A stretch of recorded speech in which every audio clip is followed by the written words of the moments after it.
नमस्कार शेतकरी मित्रांनो, आम्ही पूर्ण जे शेतकरी वर्ग आहेत ते उंबरखेडमधील महागाव तालुक्यातील उटी गावामध्ये आलेले आहे। एक प्रगती शेतकरी ज्यांनी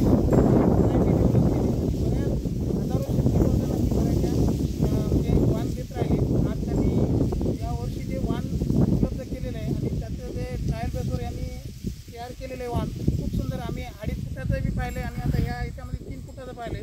ते वाण कोणतं आहे, त्या वाणाचे फायदे काय आणि त्याचं उत्पन्न किती खाते काय निघते असं आपण विचारू। त्या शेतकरी मित्रांचं नाव आहे, प्रगती शेतकरी आहेत, त्यांचं नाव आहे विनोद मेन, प्रगती शेतकरी मित्र।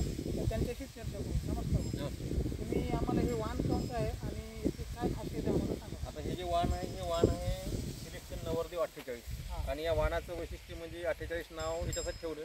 याला 48 पासून वरच फांद्या लागतात, म्हणजे एक बुड राहते, बुडाला फांद्या उपफांद्या आणि त्याला उपफांद्या भरपूर। अशा प्रकारे 48, 50, 60 किती फांद्या लागू शकतात तुम्ही जेवढी सोय करसाल वातावरण जमीन याच्यानुसार। आणि दुसरी गोष्ट घाट्याची संख्या जी आहे एका झाडाला 1000, 1200, 1500 किती लागू शकते आणि त्यात घाट्याची संख्या घाट्यामध्ये दाण्याची संख्या 1, 2, 3 पर्यंत लागू शकते।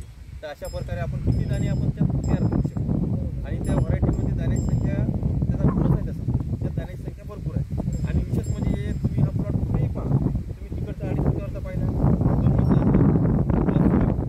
हा 3 फुटाचा आहे, पुढे सूर्यकुसुम आहे, दोन्ही म्हणजे तुम्ही असा कुठेही राऊंड मारला तिथे एकही झाड तुम्हाला हरभऱ्याचं उबळ मर लागली दिसणार नाही, कुठं दिसणार नाही, एकही झाड दिसणार नाही। कारण आपली ज्या प्रक्रिया म्हणजे URB प्रक्रिया आहे। URB म्हणजे काय बऱ्याच शेतकऱ्यांना माहिती नाही, त्यांचं म्हणणं URB काय असते। URBचा अर्थ आहे उत्पादन शक्ती वाढवणे, रोगप्रतिकारशक्ती वाढवणे, बलवान बनवणे आणि उगवणशक्ती तपासणे, म्हणजे उगवणशक्ती वाढवणे। तर उगवणशक्ती 100% होते त्यामुळे। आणि त्याचा एक महत्त्वाचा फायदा म्हणजे 3 पट उत्पादन शक्ती वाढते, म्हणजे तुमच्या जमीन आतापर्यंत जेवढा साठा आहे उपलब्ध जमीन खताचा, शेणखत असो रासायनिक कुठला आहे जे मागच्या बऱ्याच वर्षापासून शिल्लक राहिलेला आहे ते सर्व उपलब्ध हा पूर्ण झाडावर देते। त्यामुळं शेंडाचे बूड हिरवेगारपणा येणं, झाड गळी अवस्था जाड आहे, घाटी अवस्था जाड येते, दाण्याची संख्या जास्त येते, रोगप्रतिकारशक्ती 3 पट वाढते, पानाची जाडी जास्त येते, त्यामुळे रसाचे किडे आळी हे डंक मारू शकत नाही, खाऊ शकत नाही।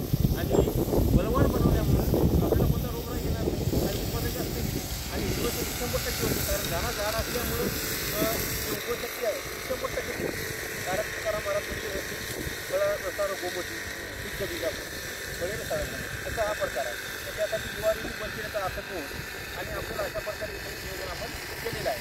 आणि व्हरायटी आपण सिलेक्शन म्हणजे झाडं काढून तयार केली आहे। जसं आपण आता घरी झाडं पाहिजे सोयाबीनची, 4 दाण्याची, शेंगाची, हरभऱ्याची पाहिजे, तसे झाडं उपटून आपण तयार केली आहे आणि त्याच्यापासून ही व्हरायटी आपण तयार करतो आणि त्याच्यावर ज्वारीची प्रक्रिया करतो आणि तिला बलवान बनवतो। तर असा हा प्रकार आहे। बघा शेतकरी मित्रांनो, यांनी जे सांगितलेलं आहे खूप सुंदर असा प्लॉट आम्ही स्वतः डोळ्यांनी पाहिला, 2.5 फुटाचाही पाहिला आणि 3 फुटाचा पाहिला। त्याच्यामध्ये नियोजन केलं, पक्षी थांबण्याचं एक नियोजन होते, परत मधमाशाचं सुद्धा नियोजन होते।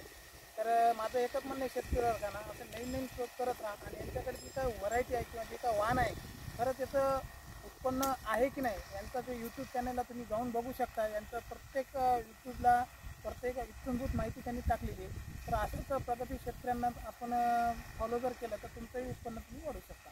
धन्यवाद मित्रांनो।